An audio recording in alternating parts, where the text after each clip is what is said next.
Twitter's ex-safety chief Yoel Roth finally admits mistake of censoring posts Hunter Biden scoop.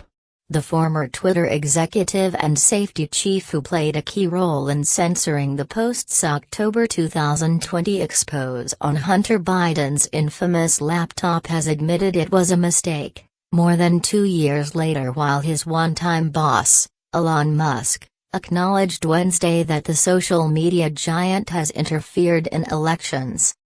Yoel Roth, who was Twitter's head of trust and safety until he quit in November in the wake of Elon Musk's $44 billion takeover, confessed Tuesday that the company erred in restricting people from sharing the scoop. In an interview with journalist Kara Swisher, Roth appeared to deflect the blame, insisting that even though he had concerns about the authenticity of the first son's device, it never got to the point where he thought the story should be suppressed. "We didn't know what to believe, we didn't know what was true, there was smoke, and ultimately for me, it didn't reach a place where I was comfortable removing this content from Twitter," Roth said during an interview at the Knight Foundation conference. "But it set off every single one of my finely tuned App 28 hack and leak campaign alarm bells," he added, using an alternative name for the Russian cybercrime group Fancy Bear. Asked if it was a mistake for Twitter to have blocked the story from being shared, Roth responded, "In my opinion, yes." Musk, Twitter's new CEO, responded Wednesday to a shot from Roth, who answered no when Swisher asked if he still felt safety on the site had improved under new management. "The obvious reality, as longtime users know, is that Twitter has failed in trust and safety for a very long time and has interfered in elections," the South Africa-born billionaire said. "Twitter 2.0 will be far more effective, transparent and even-handed." The billionaire's comments were in response to a fellow user calling Roth's former trust and safety team a disgrace, and claiming that he has no right to judge how Musk is running the company now.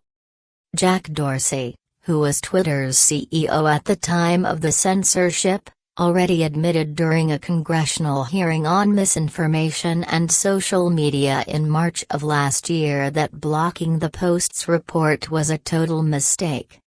But he stopped short of revealing who was responsible for the blunder. Roth's comments come as Musk teased the release of Twitter's internal files on the company's free speech suppression, though he has yet to say when that will take place.